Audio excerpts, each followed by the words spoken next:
شبكة دولة القرآن الكريم تقدم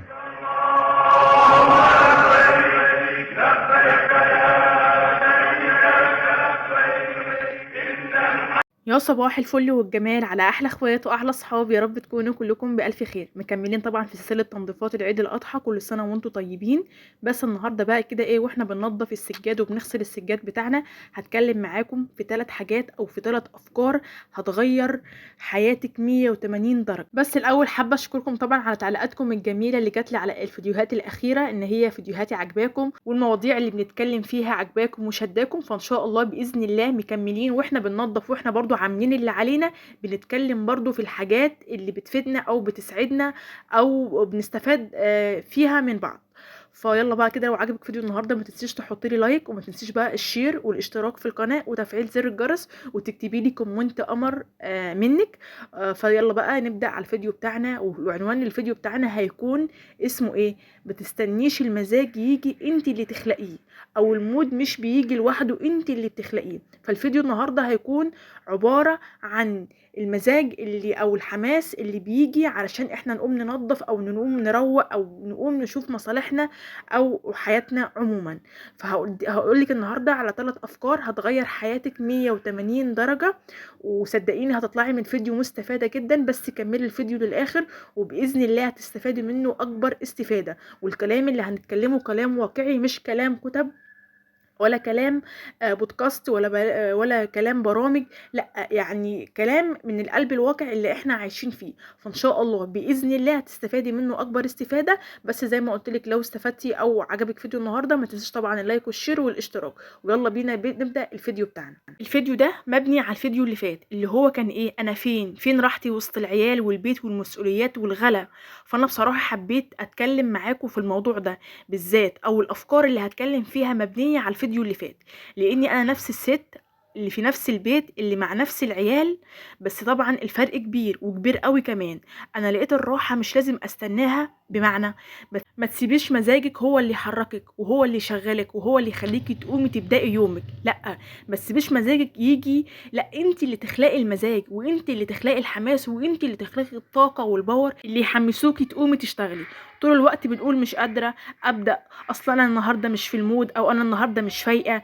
يعني انا قبل ما اغسل السجاد كانت الشقه كلها متكركبه عندي، وده طبعا انا مصوراه معاكم في الفيديوهات اللي فاتت. فانا طبعا بعد بقى ايه ما شلت الشلت وشلت الحاجات دي كلها، كانت طبعا ان الشقه زي ما قلت لكم متكركبه ومتبهدله. وانا كان مودي يعني بقول لكم مش عايزه اقوم اغسل السجاد ولا عايزه اقوم. بس بصراحه قلت انا لو ما قمتش او ما عملتش او ما انا مش حمست نفسي بنفسي مش هقوم. مش اصلا انا طبعا مش هيجي لي الفانوس السحري مره واحده ويقول لي قومي يلا بدك تكنسي بدك تروقي بدك تنظفي.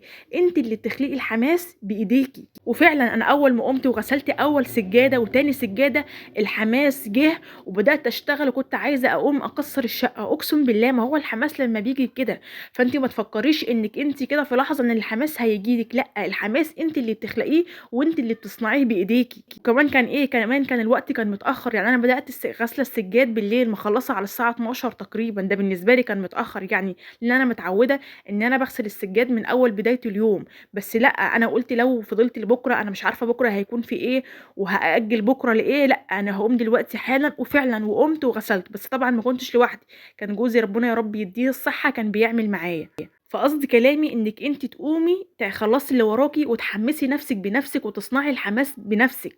انا والله العظيم كان عندي زيرو حماس وزيرو طاقه وزيرو باور، ما كانش عندي اي حاجه ان تخليني ان انا اقوم اغسل السجاد او اعمل اي حاجه. طبعا زي ما انتم شايفين كده السجاد عندي كان متبهدل وعليه كميه تراب زي ما يكون بقاله سنين ما اتغسلش. بس انا اول ما خدت قرار وقلت لا انا هحمس نفسي بنفسي وهقوم اغسل السجاد ومش هخلي عليا حاجه ومش هاجل الشغل بتاع النهارده لبكره، فعلا قمت واتحمست وخلصت السجاد كله. بما اني كنت بقول بيني وبين نفسي ايه، انا لو غسلت سجاده او اتنين ولقيت نفسي مش قادره خلاص هكمل لبكره. بس سبحان الله بما انك انت عقدت النيه وقمتي وبدك تعملي وتشتغلي، بتلاقي اراده من عند ربنا لا طبيعيه. بتلاقيكي لوحدك كده بدات تشتغلي ومش مش عايزه كمان تغسلي السجاده واتنين، لا انت عايزه تغسلي السجاد كله.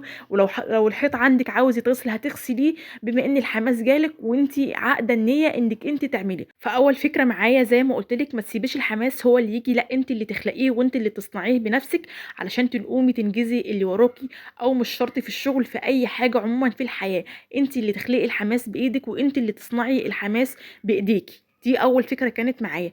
تاني بقى فكره كانت معايا، او الحاجه التانيه اللي كانت معايا، اللي هي بعنوان ايه برضو هسميها، كتبت لها طبعا عنوان في السكريبت وانا بجهزه: الفوضى اللي حوالينا انعكاس الفوضى اللي جوانا. بمعنى ايه؟ لما بصيت حواليا لقيت الدنيا مقلوبه، وبصراحه الشقه كلها كانت طبعا زي ما حكيت لكم متكركبه، كنت محتاسه ساعتها بقى، او كنت حاسه ان ده مش بسبب الاولاد او الظروف، انما ده انعكاس لحاله جوايا. دماغي كانت متكركبه بما اني شايفه الكركبه كلها حواليا. بس بقى لما بدات ارتب اللي حواليا حسيت بهدوء جوايا. السجاد اللي انا كنت شايله همه واللي انا كنت خايفه اغسله ان انا ما اكملهوش، او كنت بقول هغسل سجاده او اتنين واكمل الباقي بكره، لا انا غسلته وخلصته كله كمان. فالفكره ان انا بعد ما خلصت غسيل السجاد حسيت بهدوء جوايا. السجاد اللي انا غسلته ده غسل روحي قبل بيتي، والمود اتغير تماما، او اتغير 180 درجة اقسم بالله. الحاجة التالتة اللي انا حابة برضو اتكلم معاكم فيها: كل حاجة بتبقى تقيلة عشان احنا شايفينها كده، بس لما بنتغلب عليها أو لما بنجزأها. بمعنى كنت ببص للشقة كلها واقول منين هأبدأ، لكن لما قررت أبدأ بغسيل سجادة واحدة فتحت ليا باب الإنجاز. فقصدي كلامي ايه؟ كل حاجة في الأول بتبان تقيلة، لكن لو قسمناها وبصينا لها من منظور تاني وبدأنا خطوة خطوة هتخلصي اللي عليكي وهتخلصي اللي وراكي. بس قولي أبدأ، وهتلاقي الحماس جالك بطريقة غير طبيعية بما انك عندك النية انك انت تعملي. بس كل اللي فاهمة عندكيش الحماس اللي تبدأي بيه. فانت لو بدأتي وزي ما قلتلك لو انت خلقتيه بايدك هتعملي وهتخلصي كل اللي وراكي. فانت بالنسبة للنقطة الثالثة اللي انا قلت لكم عليها، اهم حاجة تبدأي لو بحتة صغيرة من الحاجة الكبيرة، وهتلاقيكي واحدة واحدة بقيتي تخلصي اللي وراكي، او ممكن تكوني يعني خلصتي اللي وراكي كله. الفكرة فين؟ الفكرة ان احنا نبدأ، مش نفضل نقول هنعمل امتى، لا الفكرة ان احنا نبدأ.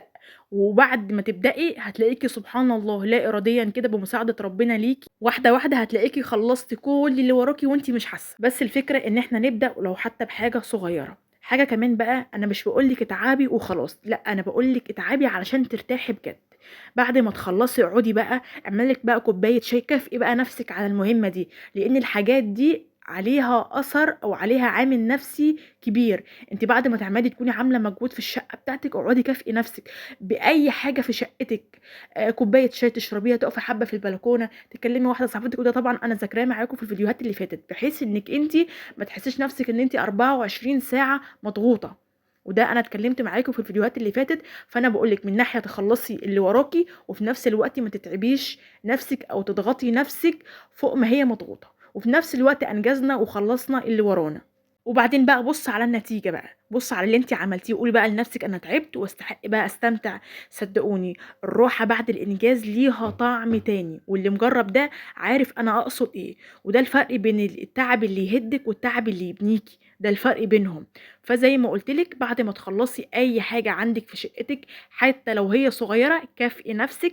دوت مش هيسيب اثر ايجابي بس، ده هيسيب اثر ايجابي وكبير كمان في نفسيتك، ومش هتحسي نفسك مضغوطه او تعبانه. هنيجي بقى للسؤال الاشهر اللي انا بتساله من اللي حواليا، مش هقول لكم من الناس المتابعين اللي في القناه، لا ده من الناس اللي حواليا. بيقولوا لي ايه بقى؟ ليه ما وديتيش السجاد المغسله ووفرت على نفسك التعب؟ بصوا، ردي في الموضوع دوت، لان انا كذا حد سالني السؤال ده لما كل سنه باجي اغسل السجاد بتاعي، بما اني في ناس كتير حواليا بتودي السجاد. طبعا دي حريه شخصيه وكل واحد حر في نفسه وفي حاجته. ردي بقى ان انا كنت حابه ان انا اتحرك افرغ طاقه الكسل اللي كنت حاساه بيها. فانا لما قمت وطردت كده طاقه الكسل اللي جوايا دي، حسيت اني انا يعني ما تتخيلوش السعاده اللي انا بكون حاسه بيها. سعاده عشان غسلت سجادك وروقت شقتك، انا بحس بسعاده وبحس براحه نفسيه غير طبيعيه، وده برضو متكلمه معاكم في الفيديوهات اللي فاتت بسبب الموضوع ده. وطبعا ده كل واحد وله شخصيته. انا مش معنى ان في ناس تانية بتتعب لما بتغسل السجاد بتاعها او بتروق شقتها وبتحس بتعاسه، ده يرجع لك انت، وانت اللي بتخلقي ده بايدك. فانت اللي بايدك انك انت تسعدي نفسك، وانت اللي بايدك برضو تتعبي نفسك، ودي كل حاجه وليها حلول. انا بالنسبه لي التنظيف مش تعب خالص، اوقات بيكون راحه ليا ولناس كتير، وفي نفس الوقت وفرت فلوس المغسله اللي ممكن استخدمها في اي حاجه انا مش فعلا مش قادره اعملها بنفسي، او ممكن اخد الفلوس واروح اجيب لي حاجات لبشرتي ليا انا خاصه بيا. ممكن اجيب حاجات في شقتي بما اني قادره ان انا اغسل السجاد وده بيديني متعه، خلاص انا غسلته بايدي، والفلوس اللي انا كنت هروح ادفعها هستفاد بيها في حاجه تانية زي ما قلت لك. وانت بقى حره تستفادي بيها في ايه، تجيبي اكل، تجيبي شرب، توفري حاجه في البيت، تجيبي حاجه جديده في البيت. فده طبعا كل واحد وله حريه شخصيه يعمل اللي يريحه.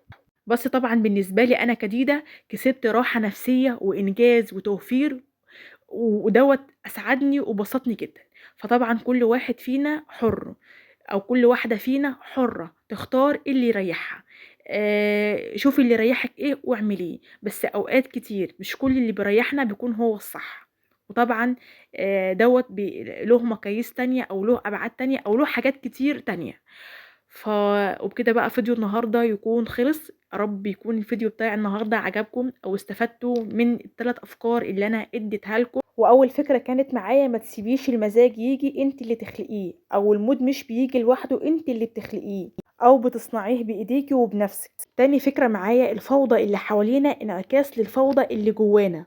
تالت فكرة معايا واللي هي كل حاجة تقيلة بتتغلب لما نجزأها، ده طبعا انا شرحته معاكم في الفيديو بالتفصيل. فاتمنى يا رب فيديو النهاردة يكون عجبكم وتكونوا استفدتوا منه. ولو عند حد عنده افكار بتسهل عليه الحياة او بتسهل عليه فكرة او فكرة معينة في غسيل السجاد او في اي حاجة عموما، بما اننا كستات بيوت وشاطرين وبنحاول نساعد بعض وننجز مع بعض وندي نسهل على بعض الحياة اللي بقت تقيلة ورخمة حبتين، بس في افكار كده بتسهل علينا الحياة، او في امور كده لما بنبسطها او بنبصلها بمنظور تاني او بمنظور مختلف بنرتاح كتير. فيا رب الفيديو النهارده يكون عجبكم. ما تنسوش بقى اللايك والشير والاشتراك في القناه، وما تنسيش تكتبي لي كومنت او تعليق امر منك. وبكده بقى فيديو النهارده يكون خلص. ما ننساش الدعاء لاخواتنا، ربنا يا رب ينصرهم نصرا عزيزا مقتدر، اللهم امين. وما ننساش الصلاة على الحبيب المصطفى صلى الله عليه وسلم. وزي ما قلت لكم في الفيديوهات اللي قبل كده او في التعليقات اللي قبل كده، اكتبوا لي مواضيع او اقترحوا عليا مواضيع نتكلم فيها لو انتوا حابين ان انا افيدكم في مواضيع تانية، او مواضيع ممكن انا ما كنتش واخده بالي منها، فاقترحوا عليا افكار او مواضيع نتكلم فيها. وبكده بقى فيديو النهارده يكون خلص، واشوفكم ان شاء الله في فيديو جديد، ومع السلامه.